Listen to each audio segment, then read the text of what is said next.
Sebagian orang bertahan dan tetap melangkah step by step.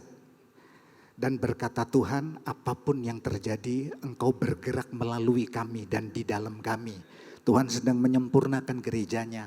Tapi sebagian orang berkata yang seperti ini, Tuhan Yesus, aku capek, aku lelah Tuhan. Nah, untuk membangkitkan semangat yang sebagian lelah ini, firman ini disediakan saudara. Supaya saudara berani melangkah dan tetap punya spirit kehidupan.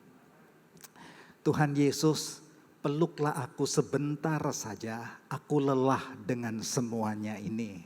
Ya. Ibu, aku ingin cerita semua hal yang aku alami saat ini Ibu. Ibu, aku lelah, peluklah aku Ibu. Atau seorang ayah bisa berkata kepada anaknya, aku lelah nak, Bapak capek, Papa sedang capek saat-saat sekarang ini. Atau anak gadis saudara dengan penuh pergumulan berkata, Tuhan peluk aku sebentar saja, aku lelah dengan semua ini. Kelelahan itu banyak jenisnya. Apakah jenis-jenis kelelahan? Bisa mengalami yang pertama, kelelahan fisik, bisa kelelahan emosi, bisa kelelahan batin saudara. Dan nanti kita lihat bagaimana spirit untuk bisa memenangkan kelelahan ini. Mari kita lihat yang pertama, kelelahan fisik. Kelelahan fisik itu karena terlalu sibuk bisa berbagai aktivitas. Kerja. Lupa dengan balancing kehidupan yang harmonis dengan waktu makan, waktu istirahat yang teratur. Perlu bukan? Perlu sabat perhentian bagi fisik saudara. Allah menciptakan 6 hari, hari ke-7 istirahat bukan? Hari demi hari pun demikian. Ada jam kerja kita, ada jam istirahat. Kualitas istirahat tidak bisa digantikan. Sebab Allah memberkati kita waktu tidur, sementara tidur itu terganti regenerasi sel yang baik. Dari jantung, paru-paru, organ lever, ginjal saudara, itu Allah sedang mengerjakan sementara kita istirahat. Jadi jangan gantikan waktu istirahat. Permisi ayat untuk Allah memberkati waktu tidur, bukan orang malas ya. Tidur aja berkat turun, gak ada cerita itu saudara ya. Jadi mesti dibalance dengan ayat yang lain yang harmonis begitu. Orang yang tidak kerja ya jangan makan saudara. Jadi jangan buang ayat itu, ambil ayat yang satu, buang ayat yang lain. Jangan ya, satukan itu. Allah memang memberkati waktu kita istirahat karena memang Allah sedang memulihkan regenerasi sel terjadi dalam hidup kita. Nah karena terlalu capek, overload itu bisa ketegangan saraf. Direntangkan itu bagus untuk optimal, maksimal potensi kita. Tapi direntangkan terlalu rentang sampai rentan akan putus itu rawan saudara. Ya bisa mengundang kelelahan fisik. Bisa juga sampai kepenatan intelektual dan improvisasi, kreasinya gak hidup. Gara-gara kecapean, ototnya terlalu kencang untuk direntangkan. Sampai gangguan pernafasan dan lambung. Di titik ini bisa imun tubuh lemah, rawannya. Nah ini gampang kena flu, sakit, pilek di sini saudara. Kelelahan emosi yang kedua, ekspresi orang kalau capek emosi sebenarnya gampang dilihat. Marah, sebentar-sebentar meletup, ya. Bukan karena permisi datang masa bulanan saudara, bukan, ya. Tidak harus seperti itu sebenarnya. Kecapean emosi seseorang bisa datang sifat kerasnya, bencinya, depresi, rasa bersalah, bisa iri, bisa prasangka buruk. Ada orang-orang lelah emosi tidak nampak, begitu mukanya nampak ceria, tapi pengedar gosip. Kamu tahu enggak?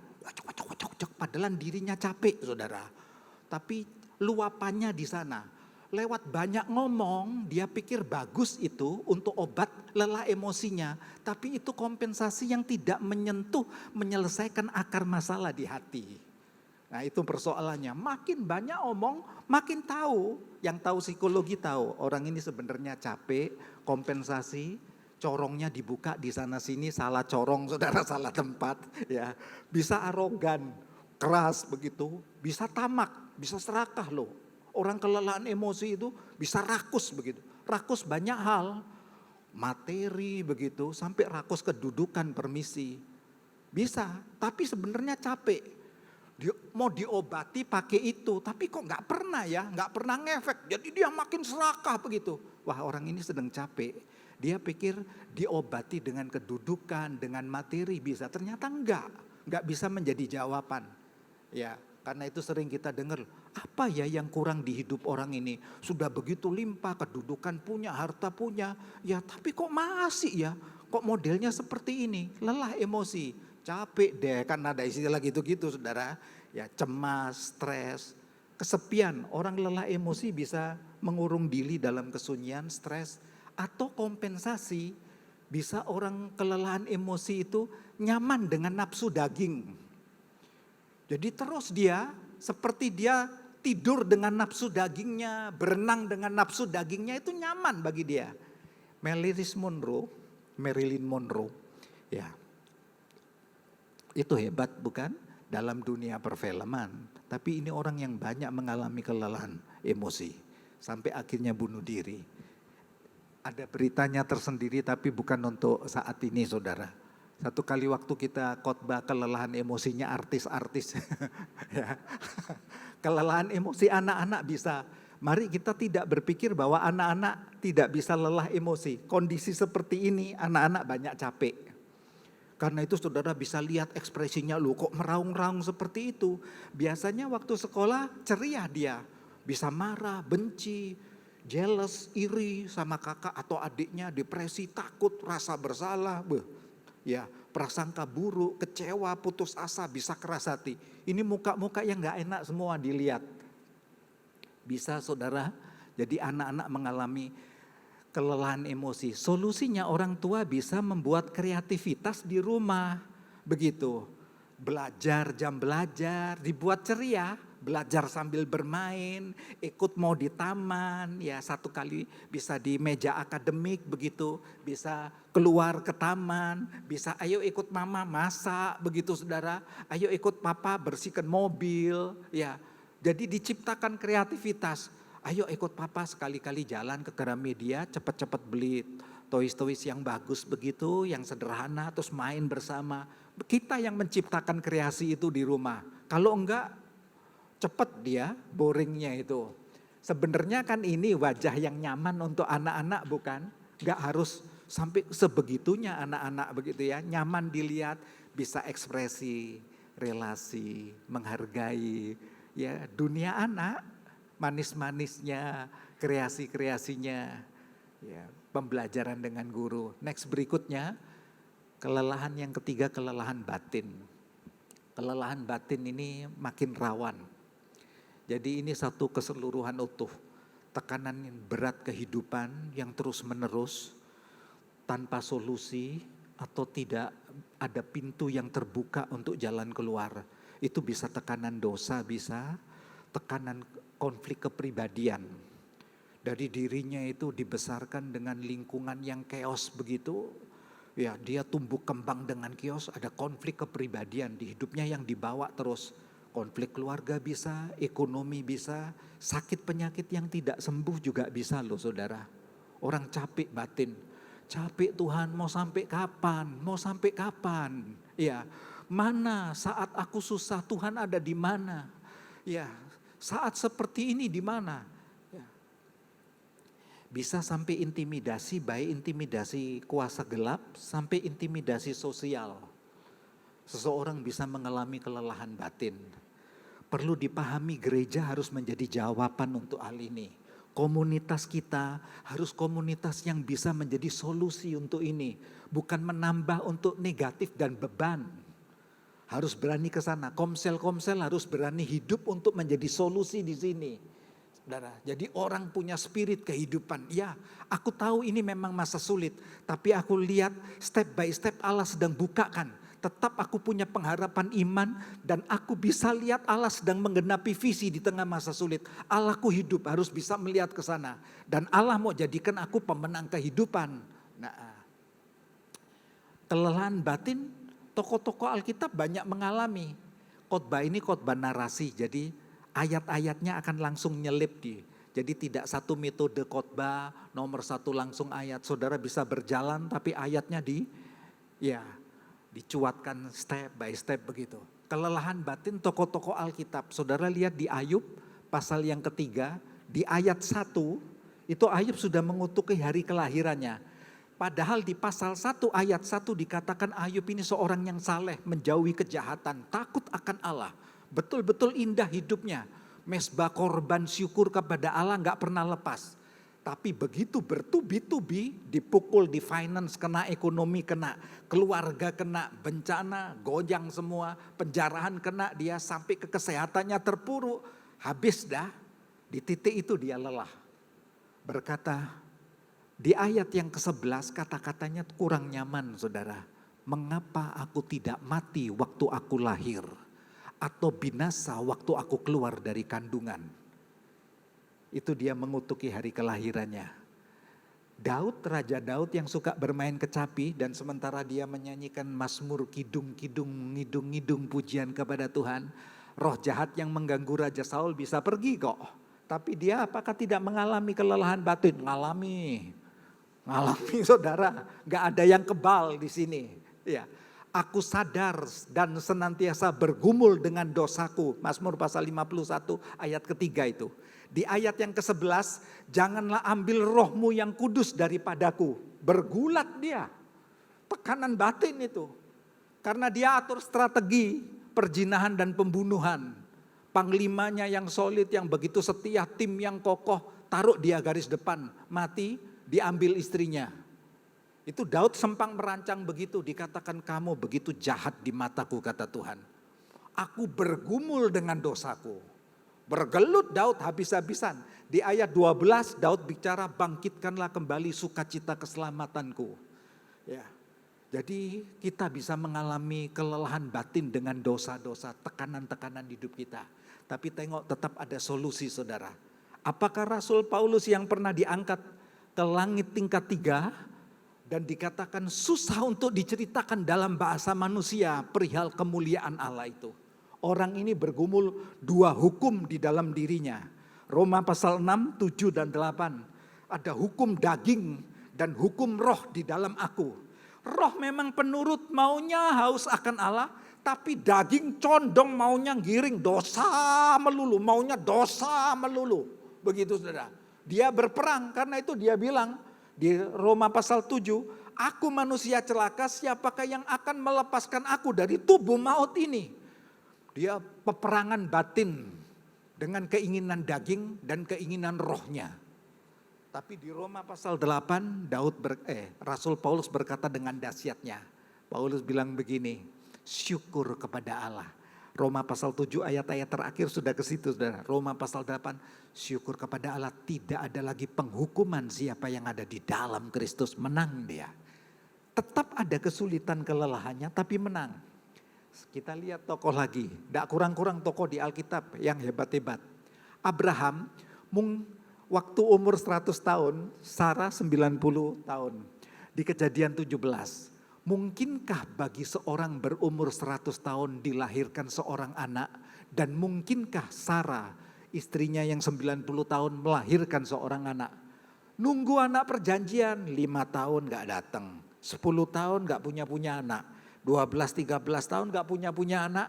Lalu dia serong sama Hagar. Itu tradisi di perjanjian lama. Gundik yang dibeli, pembantu-pembantu, ya budak-budak yang dibeli itu hak sepenuhnya milik tuannya, termasuk fisiknya. Bahkan budak-budak itu punya tradisi, aku sangat bahagia tuanku, padukaku yang mulia kalau aku bisa mati di tanah Tuhan. Dikubur di tanah Tuhan itu satu kehormatan. Gitu.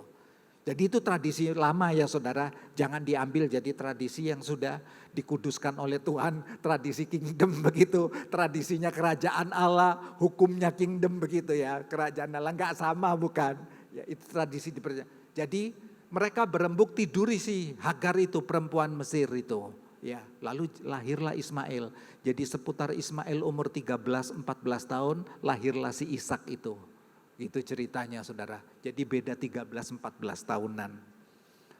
Itu waktu dibilang menunggu anak perjanjian sampai tahun ke-20, 21, 23, seputar 24. Ya Allah berkata, Bram namamu menjadi Abraham, bapak segala bangsa. Ya, dari keturunanmu nanti akan berkembang biak bangsa-bangsa yang di bumi dan diberkati. Ya. Itu Abraham berkata, mungkinkah? Abraham diam-diam ketawa. Apa mungkin ya? Jadi tetap mungkin, bagi Tuhan tidak ada mustahil. Elia, ini 1 Raja-Raja 19. 1 Raja-Raja pasal 18-nya dahsyat Elia. Menantang 450 Nabi Baal. Bersama nabi-nabi yang mendapat makanan dari meja Isabel. Namanya nabi-nabi Asyera, digelari demikian. Penyembah-penyembah dewa semua. Ditantang satu nabi. Pengalaman yang dramatis, api dari langit turun bakar korbannya. Hebat bukan? Tapi setelah itu datang masa pengujian, Elia kelelahan. Saudara, bijak-bijak, bikin satu tim kalau melawan kekuatan intimidasi kegelapan. Jangan pernah berjuang sendiri. Kelelahan. Ya, bisa tepar kita, dihajar sama kuasa gelap. Jangan pernah coba-coba goncangkan kekuatan iblis yang sudah pengalaman 2000 tahun lalu. Bukan untuk menina-bobokkan iblis, manjakan iblis ini. Tapi saudara berjuang sendiri. Bergerak tim. Lengkapi diri dengan perlengkapan senjata Allah. Ya. Punya mentor-mentor, punya kakak-kakak pembina, punya bapak rohani di hidupmu. Untuk covering. Untuk tudung dalam hidupmu, proteksi, itu kuat. Tapi kalau sendiri gini, Elia aja gak tahan. Selesai itu intimidasi dari Ratu Isabel, dia jalan perjalanan sehari ke padang gurun. Dalam kesunyian. Ya, terus sampai di sana duduk di bawah pohon arar, dia bilang gini, cukuplah itu. Sekarang ya Tuhan ambil nyawaku, aku ini tidak lebih baik daripada nenek moyangku. Ya. Sorry. Makin cepat. Kesenggol saudara. Sorry. Makin cepat. Ya. Yesus Kristus juga mengalami. Perlu dipahami, ini Yesus sebagai manusia. Keilahiannya 100% yang tidak berdosa itu. Hukum Romawi, Pontius Pilatus pun waktu mengadili Yesus tidak bisa menemukan salah kok. Imam-imam besar Yahudi juga tidak menemukan kesalahan. Hanya dia marah besar, kok ini yang dibilang mimpinya mereka itu seperti zaman kerajaan Daud menunggang balikkan kekuatan kekaisaran Rom. Kok Yesus tidak naik kuda tapi naik keledai? Oh, banci amat ini. Kok gak bawa pedang tapi bawa shalom, apa-apaan? Kok menyerahkan diri, apa-apaan? Bukan ini yang kami cari. Yang seperti zaman Daud itu, tumpas musuh, hajar, ya, bunuh mereka. Wah, ini baru keren. Ya. Salah konsep saudara. Ya, Yesus dalam kemanusiaan ini memberi contoh supaya kita sadar. Di titik lelahnya sebagai manusia, 3 muridnya orang kuncinya Petrus, Yohanes, Yakobus tertidur. Gak sebeban. Ini menjadi pelajaran buat kita loh. Jadilah tim yang solid ya saudara. Saat gurumu, saat pemimpinmu ada di dalam pergumulan. Mereka tertidur lalu Yesus berkata, ini sudah dekat jam-jam untuk penyalipan. Di Taman Getsemani itu Yesus berdoa, hatiku sangat sedih seperti mau mati rasanya. Gentar, karena harus berpisah dengan Bapaknya memikul cawan dosa manusia. Yang selama ini Yesus berkata, aku dan Bapak satu adanya. Bapak di dalam aku di dalam Bapak. Filipus, kamu berkata, tunjukkan Bapak kepadaku. Aduh, selama ini kamu lihat aku, kamu lihat Bapak, karena Bapak di dalam aku ini tidak terpisahkan di dalam Bapak. Iya, tapi saat memikul cawan dosa itu beban yang begitu berat. Iya, karena itu waktu di kayu salib Yesus berseru, Eloi, Eloi, Allahku, Allahku, ya mengapa engkau meninggalkan aku? Itu saat yang terberat karena harus terpisah sejenak karena cawan dosa. Itu sebagai manusia, itu yang dikatakan kitab Ibrani. Yesus adalah imam besar yang ikut merasakan saat saudara memikul beban seberat apapun. Peluhnya sampai tetes-tetes darah. Sudah diteliti, Dr. Hari Samlatulangi dari UGM dan kawan-kawan tim medis pernah meneliti. Luar negeri juga pernah meneliti. Seseorang dalam tekanan stres yang berat itu bisa pembuluh darah sampai pecah. Lalu keringatnya sudah bercampur dengan darah. Warnanya keringat sudah lain, boleh dijilat rasanya sudah lain.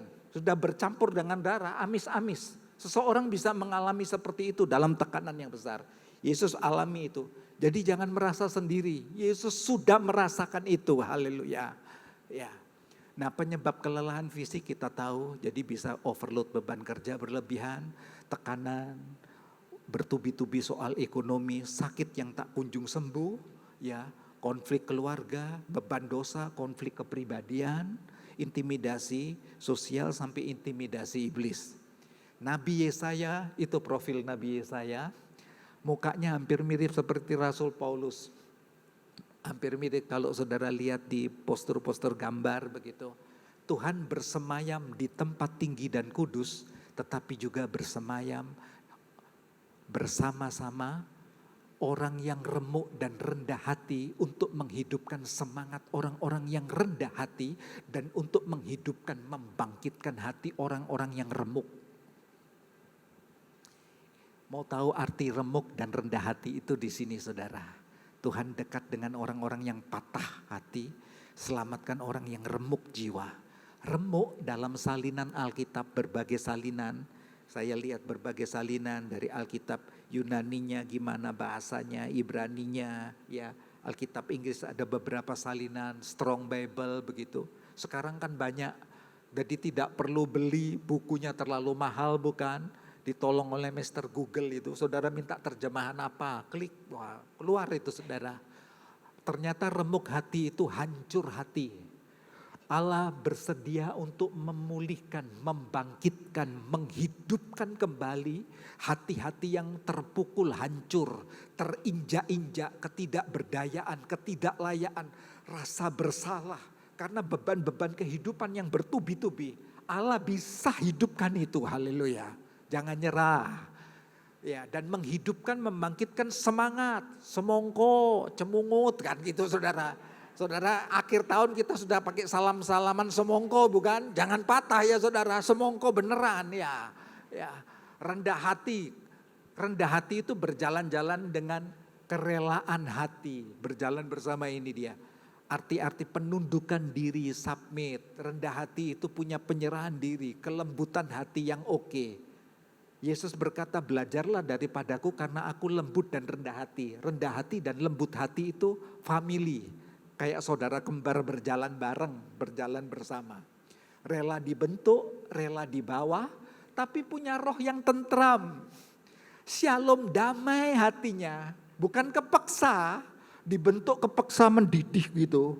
Meledak dalam saudara, bukan itu. Ya, benar-benar dalam. Tulus, rela dibentuk, rela dibawa, ya rela. Bersedia mengakui kelemahan diri, bersedia hargai kelebihan orang, bukan pencitraan tapi integritas, itu rendah hati. Keren bukan artinya?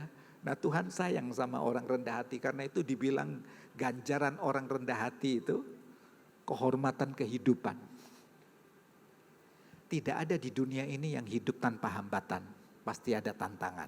Air mata, keterpurukan, namun semuanya itu bagian dari proses menjadi pemenang kehidupan. Jadi kalau Allah izinkan ini putaran, ini satu siklus yang bagus untuk proses kedewasaan, sasaran Kristus kedewasaan serupa gambarnya bukan, keteladanannya seperti Yesus Kristus. Ya. Sebenarnya belajar dari kelahiran kita, saudara sudah memang ada bibit pemenang. Bagaimana tidak pemenang kehidupan? Hanya satu sel telur dan satu sel sperma. Perbandingannya satu sel telur itu dengan 200 juta sel sperma lebih. Itu hanya satu nanti yang membuahi. Ya, dia berjuang begitu rupa dari vagina sampai ke indung telur dan terbuai hanya satu.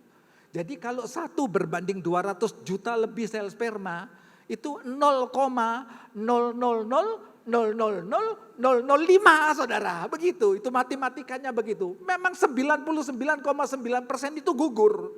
Jadi kalau sampai terlahir saudara di sini, aduh itu memang betul spesial men. Hidup sampai saat ini saudara memang pemenang kehidupan. Karena itu Yesus berkata, ya firman Tuhan berkata dari kitab Mazmur sudah dicuatkan itu. Dari mulut bayi-bayi dan anak-anak menyusu telah kuletakkan dasar kemenangan untuk membungkam kekuatan musuh. Wah, keren itu. Itu bukan ayat bahasa puitis-puitisan itu saudara. Benar-benar bibit kebangkitan kuasa pemenang itu sudah ditaruh dari rahim. Jadi waktu saudara ngandung ngelus bayi itu sudah ini roh kebangkitan men, bukan roh ketakutan. Wow, iya. Roh sukacita ilahi ada. Wow, hai kau dahsyat kau ya. Menarilah kau di rahim ibumu ya nak. Wah gitu saudara. Ya. Tuhan menenun aku dalam kandung ibuku. Jadi Daud ini bukan sekedar puitis-puitisan ini. Benar-benar kejadianku ini dahsyat dan ajaib. Hanya 1/1000 milimeter. Aduh 1 milimeter itu kan kayak stiknya es krim itu tebelnya saudara. Ada malah stik es krim lebih besar dari itu, takut patah tuh. Nyengkok begitu, nyangkul es krimnya kalau keras kan patah saudara. Itu 1/1000-nya dari itu kan susah dilihat bukan? Spermatozoid itu sampai lahir kita betapa dahsyat. Ya jangan patah ya saudara, spirit pemenang kehidupan. Bahasa singkatnya belajar dari kegagalan. Berani berpikir firman. Filipi 4, pikirkan perkara di atas. Ini khotbah berseri, nanti ke depannya akan dirincikan ini. Punya tekad kuat, fokus untuk tetap disiplin, step by step tapi tetap melangkah. Jangan berhenti, jangan menyerah, kuncinya itu. Tidak ada yang bicara saudara gagal. Selama saudara masih berani satu langkah demi satu langkah, aku bukan pelari cepat, aku pejalan kaki. Tapi tidak pernah aku berjalan satu langkah untuk ke belakang. Itu keren. Berani untuk tetap melangkah satu demi satu. Tapi tetap jalan ke depan. Berani dalam pengucapan syukur. Mari kita lihat. Yesaya kurang sedikit menit. Yesaya pasal 58. Tadi kan Yesaya pasal 57. Allah meremukkan, menghidupkan itu ya. Nah. Di Yesaya satu pasal berikutnya dihiburkan. Nabi Yesaya berkata Tuhan akan tuntun engkau. Jadi Yesaya itu lihat satu pengharapan dan visi ke depan. Untuk jemaat Tuhan yang sedang dalam tekanan, dalam pembuangan Babylon. Begitu. Kamu akan dipuaskan hatimu di tanah yang kering. Aku akan baharui kekuatanmu. Engkau akan seperti taman dialiri dengan baik. Seperti mata air yang tidak akan pernah kecewakan.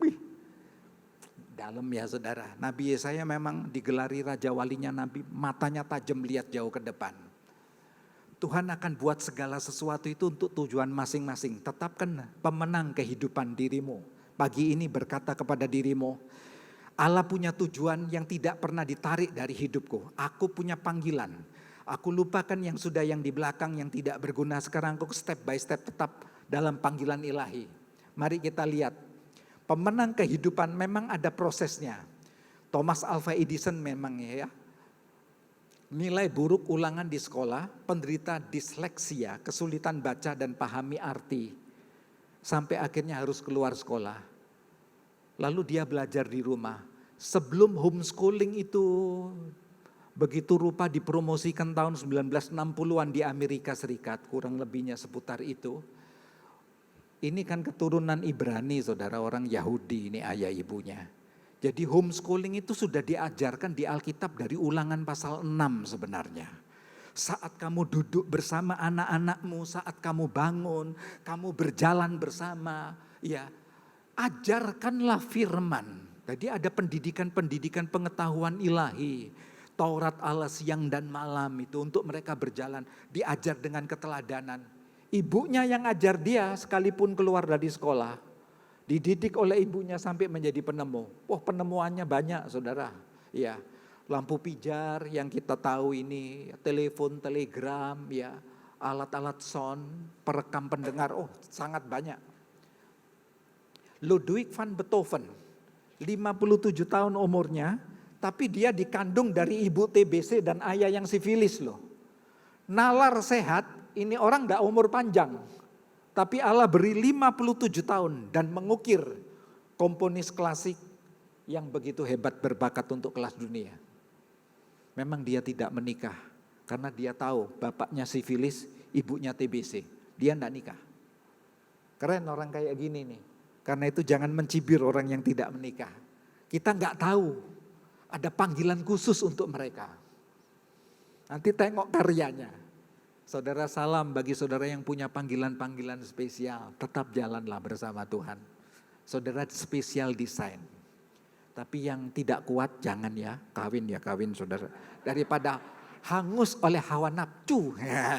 Ya. Itu Alkitab bilang begitu ya.